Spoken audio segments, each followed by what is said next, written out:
Bismillahirrahmanirrahim. Teori ini sudah dibantah oleh orang Islam, namanya Syekh Muhammad Mustafa Al-A'zami. Dia mengambil doktor di Cambridge, Inggris. Jadi dia membantah orang barat itu bukan di Kairo, bukan di Madinah, bukan di Ummul Qura Makkah. Dia belajar sama orang barat, dapat doktor dari orang barat, dibantahnya teori orang barat itu. Cari bukunya, M.M. A'zami terkenalnya, Muhammad Mustafa Al-A'zami. Cumana membantah teori common link, bahwa hadis Nabi itu dari Nabi turun ke sahabat. Sahabat yang meriwayatkan hadis itu, sahabat Nabi, jumlah orang yang menengok Nabi, yang biji matanya menengok Nabi, 124.000 orang. Penduduk Padang Panjang 60.000 orang. Kota Padang Panjang itu penduduknya 60.000 orang. Jadi kalau antum dipilih 60.000 udah jadi wali kota. Sahabat Nabi itu jumlahnya 124.000 orang. Tapi yang ada biografinya dalam kitab-kitab Usudul Ghabah, Hayatus Sahabah, Al-Isti'ab fi Ma'rifatil Ashab, setelah dihitung hanya 12.000. Kenapa? Karena ada sahabat Nabi yang cuma menengok Nabi waktu haji wada, habis itu dia pulang. Dan dia tidak ada meriwayatkan hadis, maka tak ada biografinya. Maka sahabat Nabi yang ada biografinya, si Fulan, namanya Abdul Syams, setelah masuk Islam berubah jadi Abdurrahman bin Sakhar Ad-Dausi, masuk Islam tahun ke-7. Abu Hurairah dipanggil Nabi Abahir. Itu yang ada biografinya 12.000 orang.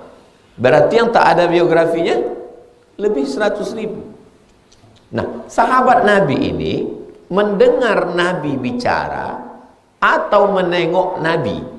Kalau Nabi bercakap, ngomong, namanya hadis qauli, cakap Nabi. Kalau Nabi melakukan suatu perbuatan, lalu orang ini menengok Nabi melakukan suatu perbuatan, namanya hadis fi'li. Ucapan Nabi qauli, perbuatan Nabi fi'li.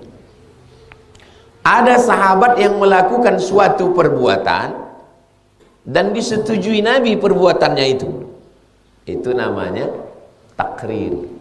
Lalu sahabat ini pergi, sahabat Nabi ini pergi ke Irak, nama negerinya Basrah. Sampai di Irak, dia mengajar murid-murid. Nama sahabat yang sampai ke Irak itu namanya Abdullah bin Abbas. Sahabat satu lagi pergi ke Mesir, namanya Amr bin As. Satu lagi pergi ke Maroko, namanya Uqbah bin Amir. Satu lagi pergi ke Yaman, namanya Muaz bin Jabal. Nanti sahabat-sahabat yang berkeliling tadi punya murid lagi. Murid-muridnya ini bercabang-cabang. Jadi teori bahwa hanya bertemu pada satu orang itu terbantahkan. Karena sesungguhnya dia tidak bertemu pada satu orang, tapi bertemu pada banyak orang karena banyak kota, bukan satu orang. Maka dalam ilmu hadis ada namanya muqabalah. Riwayat dari si periwayat ini, kau dapat hadis dari mana? Dari Yaman. Yang meriwayatkannya siapa? Muaz bin Jabal. Kau dapat hadis dari mana? Dari Kufah, dari Irak, Basrah. Yang meriwayatkannya siapa? Dari murid-murid Abdullah bin Abbas. Abdullah bin Abbas nanti punya murid Ad-Dhahhak, Mujahid, Ikrimah, Nabi, sahabat, tabi'in. Tabi'in ini punya murid tabi'in. Baru dari tabi'in ke bawah baru jadilah satu kitab. Contoh kitab Muwatta yang disebut tadi oleh Dr. Fakhruddin. Ini kitab namanya Muwatta. Siapa menulis kitab ini? Menulisnya Imam Malik. Imam Malik ini dapat dari siapa? Dari Abu Zinad. Abu Zinad ini dapat dari siapa? Dari A'raj. A'raj ini dapat dari siapa? Dari Abu Hurairah. Abu Hurairah dapat dari siapa? Dapat dari Nabi. Jadi teori common link yang kata dia nanti ketemunya pada satu titik, memang betul pada satu titik di satu daerah. Tapi hadis ini tidak hanya pada satu daerah. Maka setelah diadakan muqabalah, ternyata ditemukan hadis yang bunyinya sama atau maknanya sama, tapi redaksinya berbeda dari beberapa kota tadi. Justru teori common link ini setelah dibantah semakin memperkuat hadis. Akhirnya orang melihat, oh ternyata teori common link dia membangun macam satu pokok kayu. Ranting. Setelah ranting mundur ke bawah, cabang. Setelah cabang mundur ke bawah, batang, cabang, ranting. Lalu apa kata dia? Salahnya pada satu batang. Kalau batangnya lapuk, otomatis cabangnya lapuk, otomatis rantingnya lapuk. Setelah dilihat ternyata bukan satu pokok. Ternyata pokoknya banyak dan bisa hadisnya sama. Hadis yang diriwayatkan di Yaman, yang diriwayatkan di Mesir, yang diriwayatkan di Irak, yang diriwayatkan di Azerbaijan bisa sama padahal beda batang kayunya. Maka teori common link dibalikkan lagi. Nyambung tak nyambung?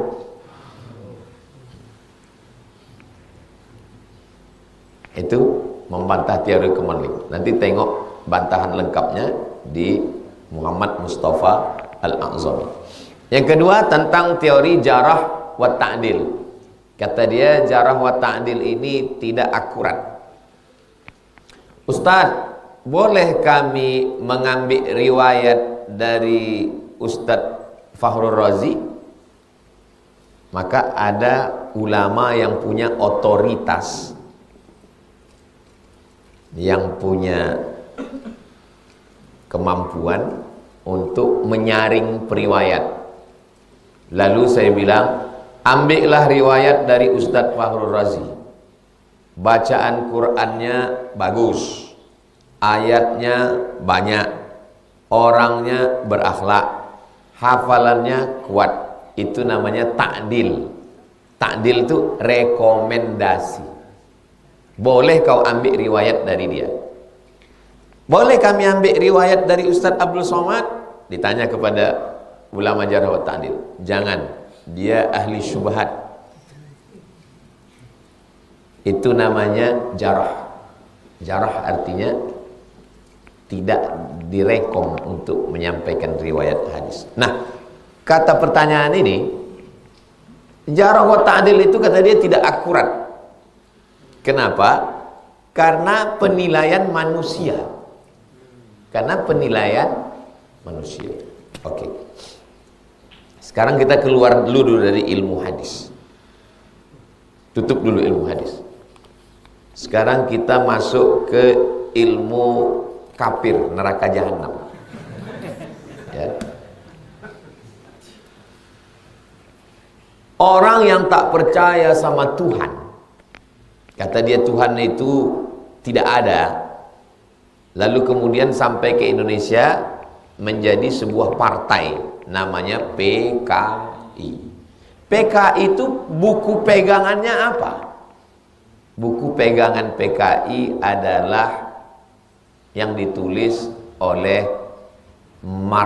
Karl Marx. Maka alirannya disebut dengan Marxis. Ternyata PKI komunis pun tetap memilih satu tokoh. namanya Karl Marx atau Stalin. Ada tokoh yang lain dia pilih Stalin, tokoh-tokoh komunis. Balikkan, kenapa kau pilih Karl Marx? Karena Karl Marx itu pemikirannya bagus. Kenapa ketika kau memilih Karl Marx penilaian manusia bisa diambil, kenapa dalam hadis tak bisa? Nyambung tak nyambung?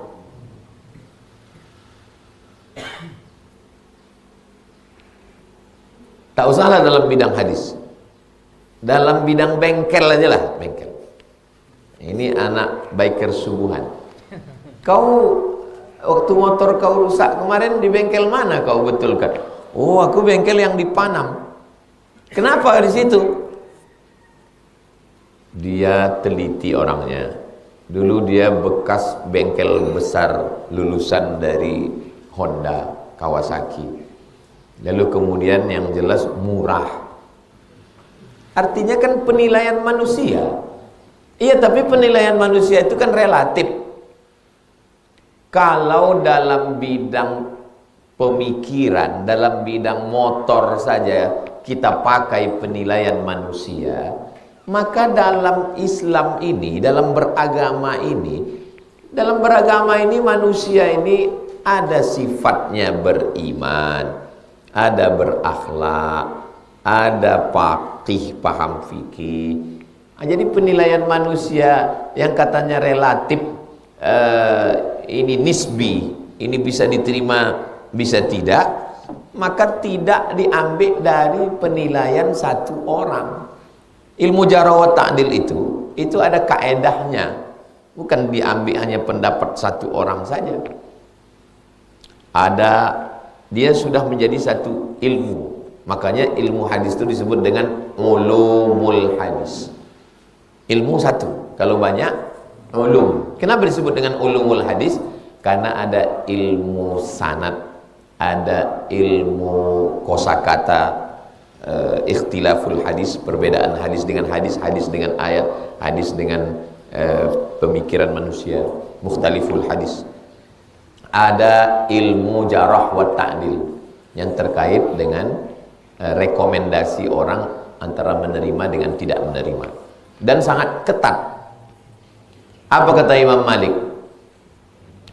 Adraktu sab'ina rajulan, saya ketemu dengan 70 orang di Masjid Nabawi, karena Imam Malik ini tinggalnya di Madinah. Adraktu sab'ina rajulan, saya ketemu dengan 70 orang di Masjid Nabawi ini. Lau da'a ahadun, seandainya satu orang aja berdoa, jangankan 70-nya, satu orang ini aja berdoa minta hujan dari langit, turun hujan. Tapi saya tidak mengambil hadis dari dia satu pun hadis. Kenapa tak kau ambil? Secara ibadahnya mantap, doanya makbul, kehidupannya wara', zuhud, berakhlak. Kenapa Imam Malik tidak mengambil hadis dari dia? Karena ingatannya tidak kuat. Jadi ulama ini sangat selektif mengambil hadis itu. Syarat hadis itu baru bisa diterima. Pertama, ittisalus sanad, sanadnya bersambung.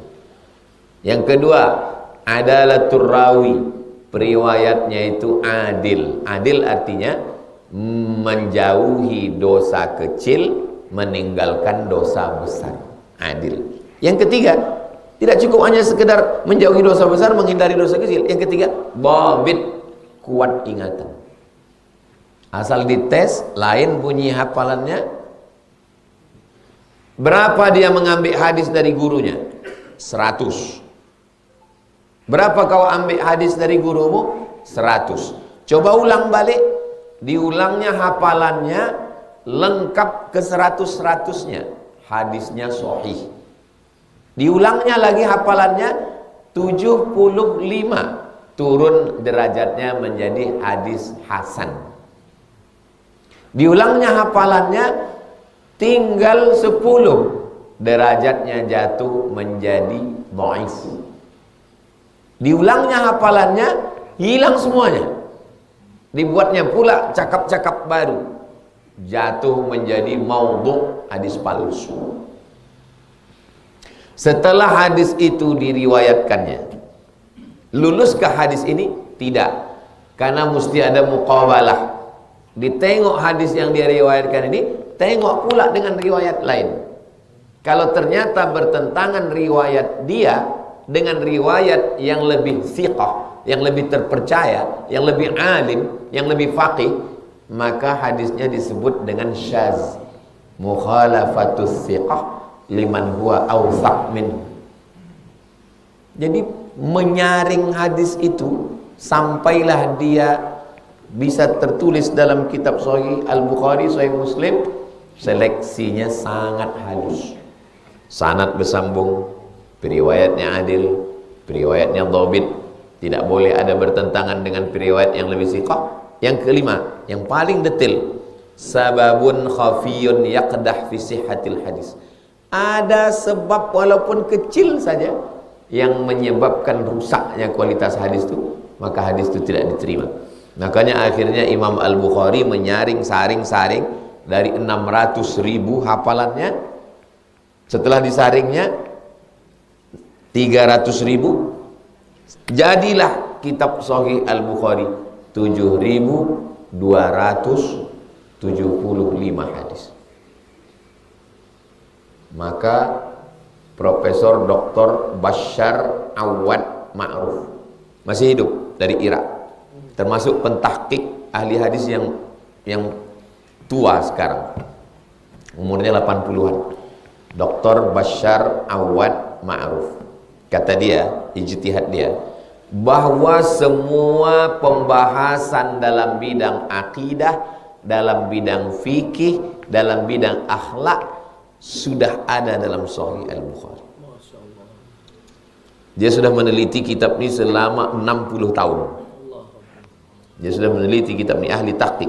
Kata dia semua pembahasan sudah, cerdasnya Imam Bukhari sudah ada. Sehingga kalau ada orang mau mencari apalah kitab yang pembahasannya dari mulai batangnya, cabangnya, rantingnya terlengkap, Sahih Bukhari. Ini kitab Sahih Bukhari. Di dalam kitab Sahih Bukhari itu nanti ada kitab lagi. Di dalam kitab itu ada bab. Di dalam bab itu ada hadis. Maka dia sudah buat, ini batangnya, ini cabangnya, ini rantingnya. Setiap ranting ini ada hadisnya. Tapi tidak semua hadis sahih ada dalam Sahih Bukhari. Semua dalam Sahih Bukhari itu hadisnya sahih. Tapi tidak semua hadis sahih ada dalam Sahih Bukhari. Saya ulang sekali lagi. Semua yang ada dalam Sahih Bukhari itu adalah sahih. Tapi tidak semua hadis sahih ada dalam Sahih Al-Bukhari. Jadi untuk membantah orang yang tidak percaya, kita sebetulnya tinggal baca bantahannya aja. Jadi antum nggak perlu lagi mencari, karena tak sanggup kita. Tinggal cari bantahan yang paling kuat membantah adalah Muhammad Mustafa Al-A'zami. Bukunya sudah ditulis dalam bahasa Indonesia yang membantah teori common link, menyebutkan bahwa ini. Jadi mereka ini sebetulnya sangat serius mempelajari Islam, sampai khusus menspesialisasikan dalam bidang hadis saja. Goldziher dengan Juin Bol. Ada satu lagi tulisannya Sprenger. Dia khusus hadis. Mungkin kalau diperiksa matanya, lebih banyak mata dia menengok hadis dari kita. Ada satu lagi, tapi yang satu ini agak baik, walaupun mungkin jahat juga, cuman kita nggak tahu aja. Namanya Aren Jan Wensing. Sprenger, Juin Bol, Goldziher. Satu lagi ini namanya Aren Jan Wensing. Dia meneliti hadis 40 tahun. Bukanya Sahih Bukhari, dibukanya Sahih Muslim, dibukanya Sunan Abi Dawud, dibukanya Sunan Nasai, dibukanya Sunan Tirmidzi, dibukanya Sunan Ibnu Majah, dibukanya Muwatta Malik, dibukanya Musnad Ahmad bin Hambal, dibukanya Sunan Darimi. 9 kitab dikajinya selama 40 tahun. Akhirnya dia membuat satu kamus cara mencari hadis dalam 9 kitab. Misalnya antum hafal satu hadis, tapi antum bingung hadis ini ada apa tidak dalam 9 kitab. Kasih ana satu hadis. Ad-dinun nasihah. Jangan cari din, karena din banyak kali. Cari kalimat yang gharib, yang aneh. Cari nasihah. Antara din dengan nasihah sama-sama banyak, tapi lebih banyak din, karena din an-nasihah. Cari di nasoha, nanti nasihah. Dia menyusun kamus indeks ini selama 40 tahun. Aren Jan Wensing, guru besar hadis di Leiden, Belanda. Datang Muhammad Fuad Abdul Baqi dari Mesir, diterjemahkanlah kamus ini, jadilah kamus Al-Mu'jam Al-Mufahras li Al-Fazil Hadis, kamus untuk mencari hadis. Jadi memang mereka serius. Orientalis nih mau masuk neraka aja serius. Bos. Iya. Subhanallah. Begitulah mereka. Seriusnya mereka. Kita mau masuk surga nyantai. Nah, itu. Jadi kita kalau mau menseriusi satu bidang, diseriuskan betul. Nah, orang sana yang masuk ke kita untuk mengkaji agama kita namanya orientalis. Orang kita yang masuk ke sana untuk mengkaji agama dia oksidentalis. Tak banyak itu. Orang kita ini tak serius. Alhamdulillah ada Kohdondi. Masuk dia ke sana, bacanya. Nah, jadi kalau serius antum belajar bahasa, bayangkan seriusnya mereka belajar bahasa Arab. Sesudah karena kuncinya kan bahasa Arab. Sesudah belajar bahasa Arab, masuk Islam. Oh, kurang serius apa lagi tuh? Udah belajar bahasa Arab, masuk Islam. Karena syarat mau masuk ke Makkah kan mesti Islam. Masuk Islam dia. Belajar bahasa Arab dia di Leiden, Belanda. Habis hebat dia bahasa Arab, pergi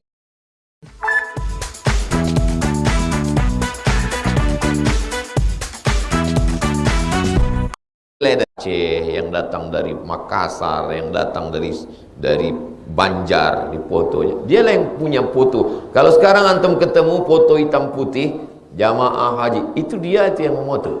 Masuk Islam, namanya Abdul Ghafur. Sampai di Makkah, talaki dia belajar kepada ulama-ulama Indonesia yang ada di Makkah. Dijumpainya Syekh Nawawi Banten. Karena dia kan mau ke kampung Banten ini. Berarti kan mesti tahu dulu sifat orang Banten kan. Dijumpainya Syekh Nawawi Banten. Dijumpainya pula orang Indonesia, orang Nusantara yang jadi imam, Syekh Ahmad Khatib Minangkabau. Dijumpainya Syekh Ahmad Khatib Minangkabau. Lama dia di Makkah, habis itu baru dia balik, murtad dia. Senok Horgronji. Masuk dia ke Aceh, ngobok-ngobok Aceh. Ditulisnya buku. Dituduhnya kata dia Syekh Ahmad Khatib Minangkabau bisa jadi imam Masjidil Haram karena nepotisme. Senok Horgronji itu yang menuduh. Laknatullah alaih. Begitulah seriusnya Senok itu. Balik ke Amsterdam, mati juga ujungnya. Neraka jahanam itu dia. Nah, jadi orang-orang barat ini terus mengkaji ajaran Islam. Jadi kita kalau belajar serius. Kalau belum bisa membantah, baca aja buku bantahan-bantahan yang sudah disusun oleh para ulama. Itulah kaji kita sampai jam 6.30. Kita salat sunat Isyraq 2 rakaat. Terima kasih segala perhatian, mohon maaf segala kesilapan dan kekhilafan. Mohon doa Syekh Fadl. Syekh.